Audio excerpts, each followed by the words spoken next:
Dolls, welcome back and thanks so much for spending part of your day with me. In today's video, I'm going to be showing you how I made this farmhouse style welcome sign.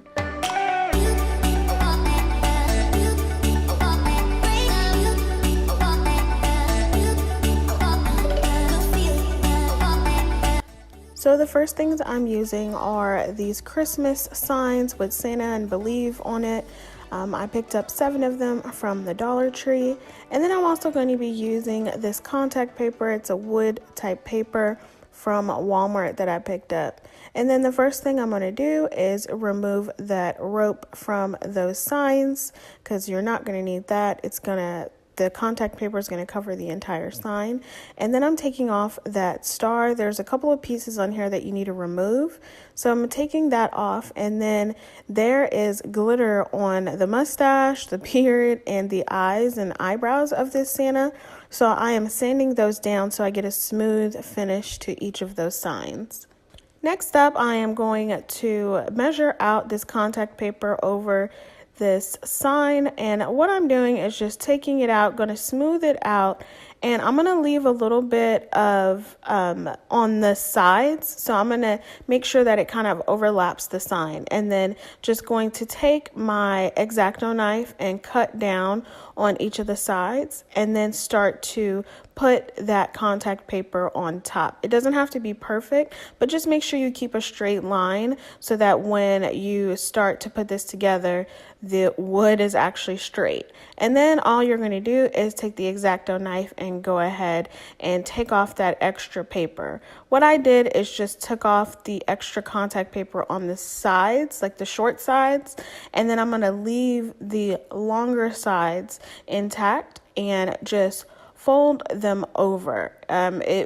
This process was actually a little bit quicker and easier than cutting all of the sides, but you can do either one that you want.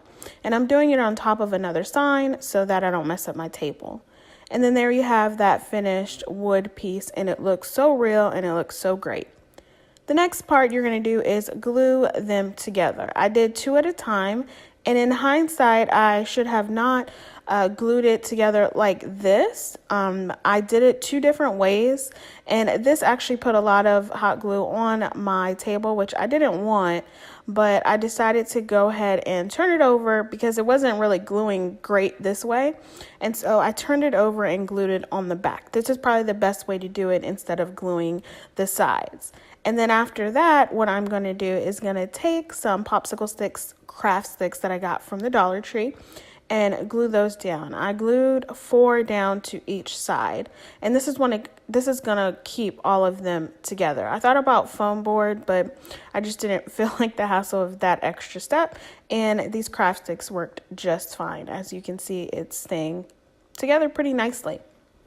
The next thing I'm going to do is paint that welcome, the welcome word on there, and what I'm using is this chalk paint that I got from the Dollar Tree. It is called Ink, and I am really freehanding this. I thought about using stencils, but the stencils I had were too small for what I wanted, so I just freehanded the paint on there, and I'm doing the corners first to make sure that I have the shape that I want. You can do whatever you want, but for me to feel like I was getting something that looked nice, I decided just to do the corners of it first, and then took the foam paintbrush and did thicker lines for it.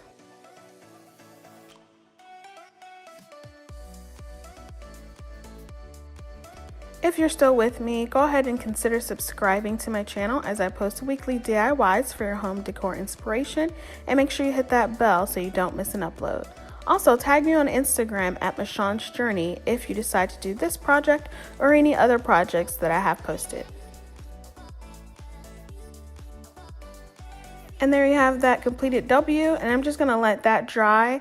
I decided to go ahead and do all of the other ones freehand. Once I got comfortable with it, I didn't do the small or the skinny lines with the corner of the paintbrush because I got really comfortable with it. And because you do these thick lines, you can fix whatever mistakes that you have. And because it's chalk paint, it's easy for you to wipe it off and then go back over with it. But I really love how this all came out.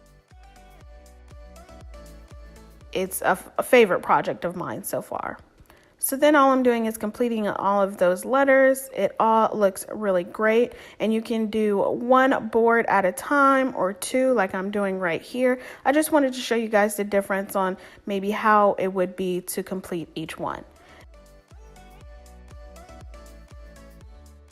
Next, you are going to then assemble all the boards together, and you're just going to do exactly what I said I should have done the first time and just glue it on the back and then put all of those popsicle sticks on there. And you're going to do it for all of these 7 signs that you have.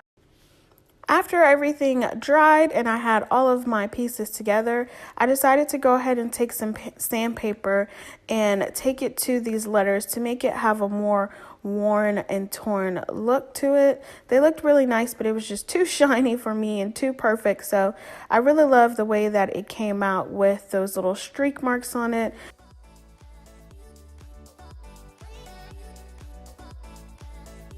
And there you have that completed farmhouse welcome sign. I decided to go ahead and put it right in my foyer when you come into my house, but you can very well put it at your front door for when people come to your front door.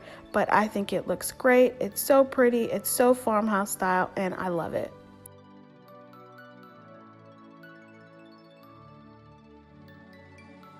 Thanks so much for watching, dolls. I really appreciate you spending time with me. And again, if this is your first time, consider subscribing. And if you enjoyed this video, give me a big thumbs up. Thanks so much, dolls. I'll see you on the next one. Bye.